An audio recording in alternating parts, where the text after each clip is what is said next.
Voici une partie de l'Amérique du Sud. Cette tache blanche, qui se situe au milieu de la Bolivie, est en fait un désert de sel, un salar. Les paysages de cette partie du monde sont parmi les plus beaux de la planète.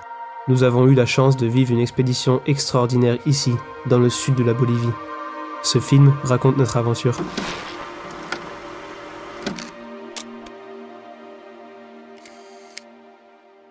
Tout commence dans la ville de Sucre, où nous reprenons des forces après notre aventure dans la jungle amazonienne.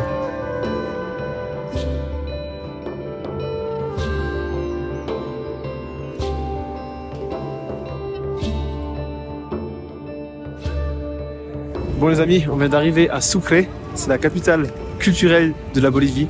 Et on comprend pourquoi, les bâtiments sont magnifiques. Et on appelle également cette ville la ville blanche. Elle porte bien son nom parce que tous les bâtiments sont blancs, avec un style un peu, une architecture un peu européenne, c'est vraiment joli.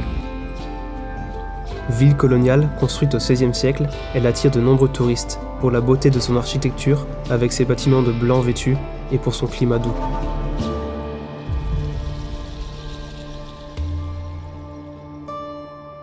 Sur les hauteurs de la ville, on se rappellera notamment de la Recoleta. Ce couvent offre une vue splendide.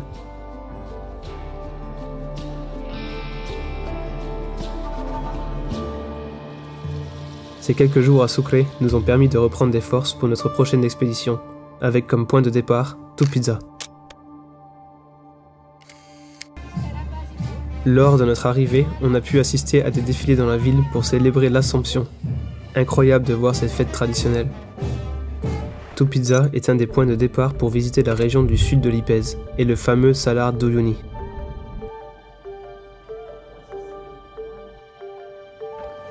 Bon les amis, on est parti pour une sacrée expérience dans le désert d'Uyuni. C'est parti pour 4 jours en 4x4 en itinérance. Donc on va faire plusieurs spots et ça s'annonce épique, je vous le dis. Les balades autour de la ville, notamment à cheval, permettent de visiter ces paysages rocheux, dignes du Far West.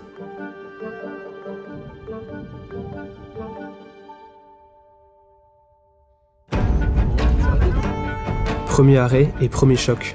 On découvre ce village perdu dans ce climat aride de la région de Potosí. On se demande réellement comment vivent les gens ici. Tout est si différent. Après un bon déjeuner, on repart sur la route pour découvrir cette fois la Ciudad Encanto.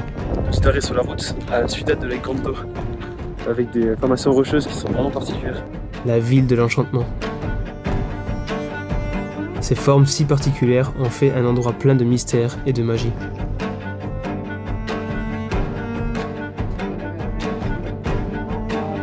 Une véritable citadelle de sable se dresse devant nous.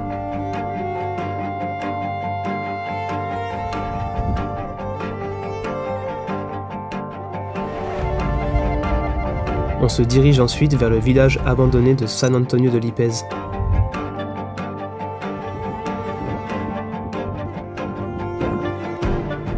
Cette ancienne cité minière, aujourd'hui à l'abandon, était autrefois prospère et fournissait l'Europe en métaux précieux.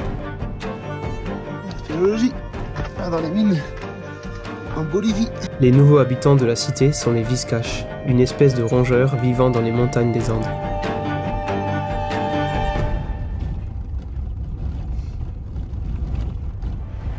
Ce territoire aride abrite paradoxalement de nombreuses lagunes.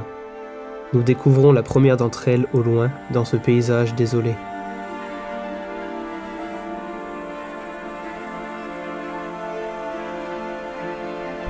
La journée se termine à l'entrée de la réserve nationale de faune andine d'Eduardo Avaroa, où il nous faut acquitter d'une taxe pour entrer dans ce territoire protégé.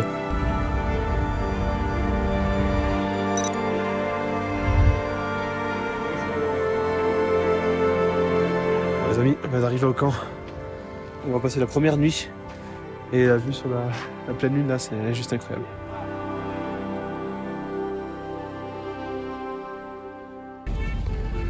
C'est parti, deuxième jour.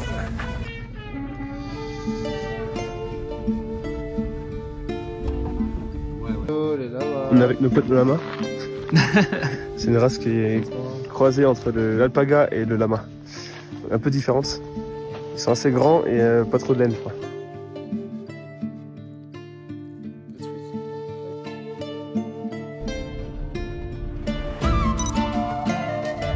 Ce deuxième jour sera marqué par de nombreuses lagunes, toutes différentes les unes des autres.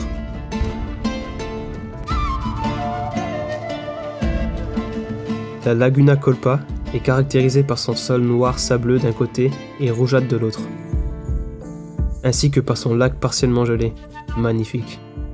De la neige gelée, plein milieu d'un désert. C'est joli, hein? Ouais. Ah ouais, ça craque. Trop épais pour ça casse.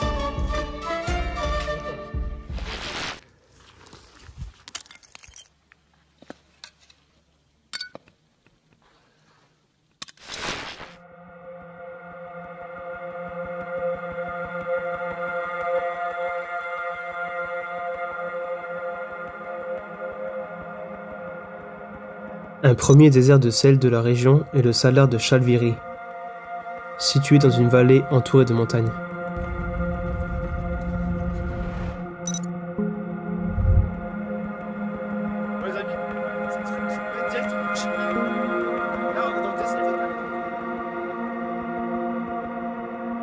Le désert de Dali aurait inspiré le célèbre peintre espagnol pour ses vastes étendues. Les rochers qui parsèment le paysage seraient présents dans plusieurs œuvres de l'artiste. On a regardé sur Maps, on est à côté du Chili et de l'Argentine, ça, tout ça.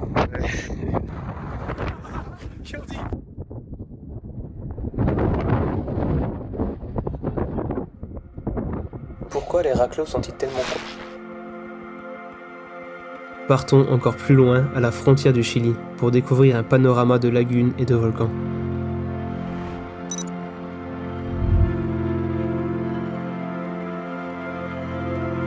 La Laguna Verde doit sa couleur verte aux minéraux apportés par les vents, depuis les flancs du volcan Licangabour qui borde la lagune. C'est incroyable ce paysage. On est devant la Laguna Verde. Un panorama absolument incroyable et irréel. Un spectacle qui semble presque sorti d'un autre monde. Continuons notre route vers d'autres phénomènes naturels.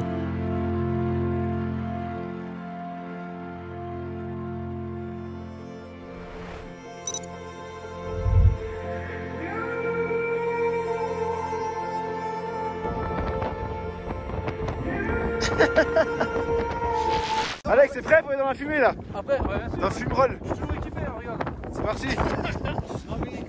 C'est parti. Oh.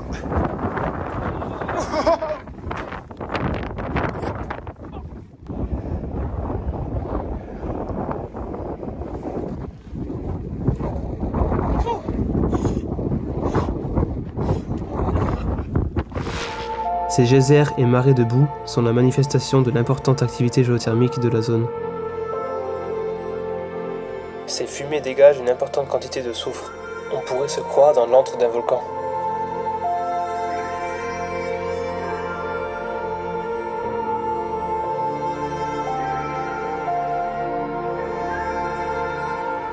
Dernier arrêt de ce deuxième jour, la Laguna Colorada et ses couleurs vives.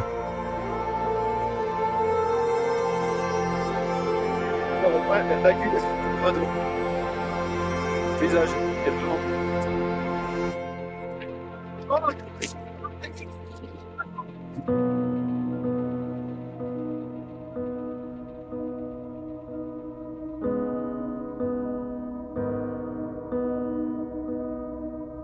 Ces paysages sont tellement impressionnants qu'à chaque nouvelle découverte, nous sommes réellement bouche bée, sans voix.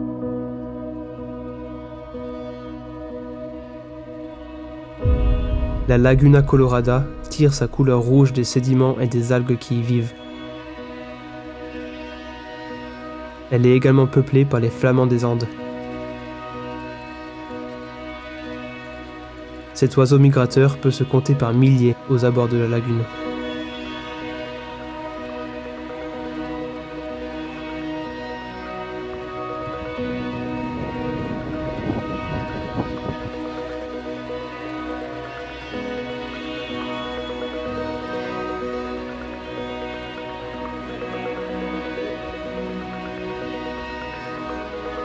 Bon, on vient d'arriver au campement pour la deuxième nuit dans le désert. Et plutôt sympa, les chambres sont correctes. Et j'espère juste qu'on aura l'électricité pour pouvoir charger les batteries. Bon voilà le petit village où on va dormir ce soir, au bord de la Laguna Colorada.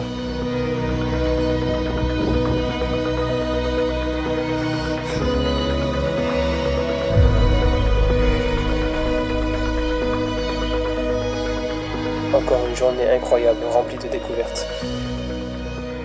Ouais, je t'ai déjà vu, mais... C'est parti pour notre 3e jour au cœur de la région de Potosí.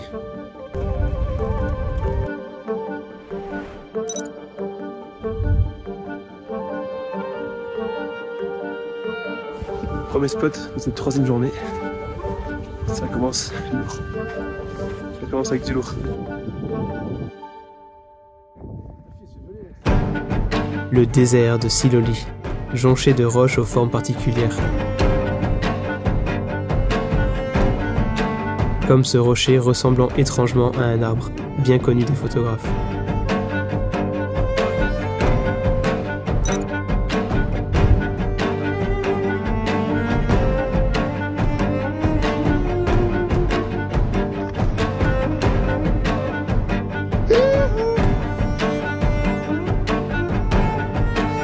Ce point de vue sur la lagune nous fait prendre conscience du contraste entre ces terres arides et ces étendues d'eau.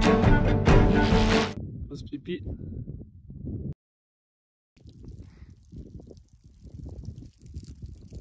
Est-ce que c'est rien? C'est quoi? C'est cuivre. Ouais.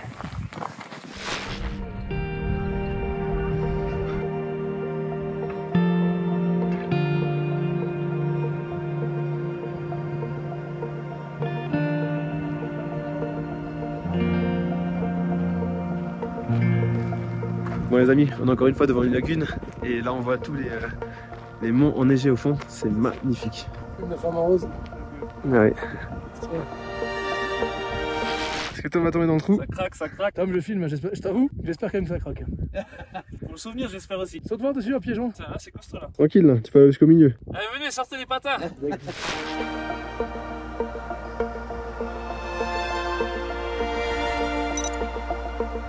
Olagué au fond là-bas, qui est un volcan actif. Et derrière se trouve le Chili.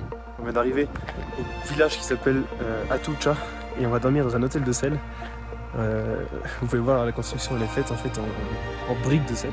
Hôtel de sel. Ouais, c'est du sel. Et donc ce soir on va voir après le coucher de soleil sur le Salar, donc sur le désert de sel. Je pense que ça s'annonce épique. L'hôtel de sel. Stylé. Je vais faire le tête de sucre. Alors, on commence. Plein d'émotions, nous voici finalement en route vers le Salar d'Uyuni. Ça y est. On est enfin dans le désert de sel, c'est incroyable.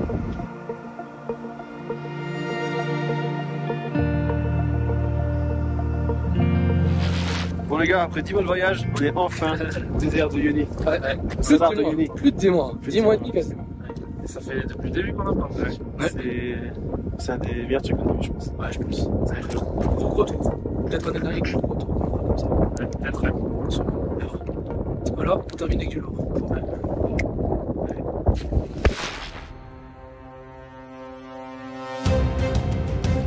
Le Salar d'Uyuni, la plus vaste étendue de sel au monde. Elle s'étend sur pas moins de 10 000 m². La zone est si plate et uniforme que toute perspective y est différente. C'est juste incroyable. Moment de réflexion et de questionnement. Quelle chance de vivre toutes ces aventures.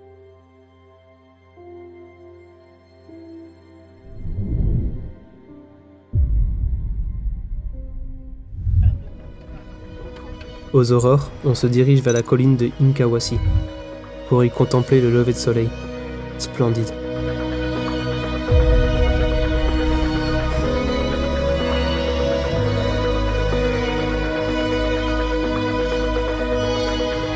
Lors de la saison des pluies, le salar peut se transformer en miroir géant, offrant une expérience encore plus unique.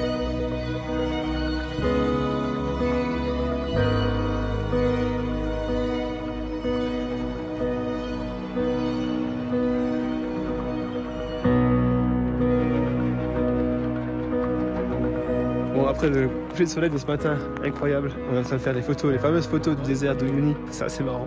Ce qui est fou, c'est qu'on est vraiment au milieu de rien du tout.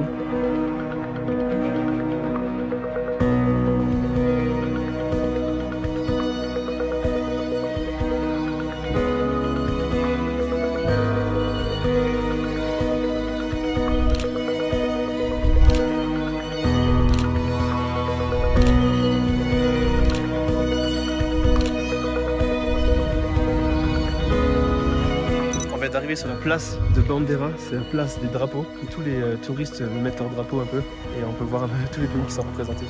Oh, il est où le français là? Ah! Une étape du célèbre Rallye Dakar était présente ici en 2014, dans le Salar d'Uyuni.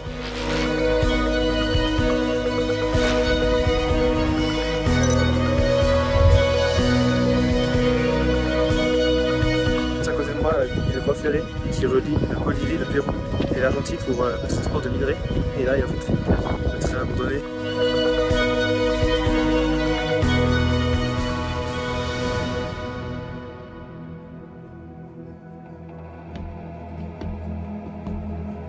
Quelle expérience incroyable! Une découverte au-delà de nos attentes dans cette région de la Bolivie. Nous sommes réellement reconnaissants et chanceux d'avoir pu vivre une si belle aventure. Hasta luego!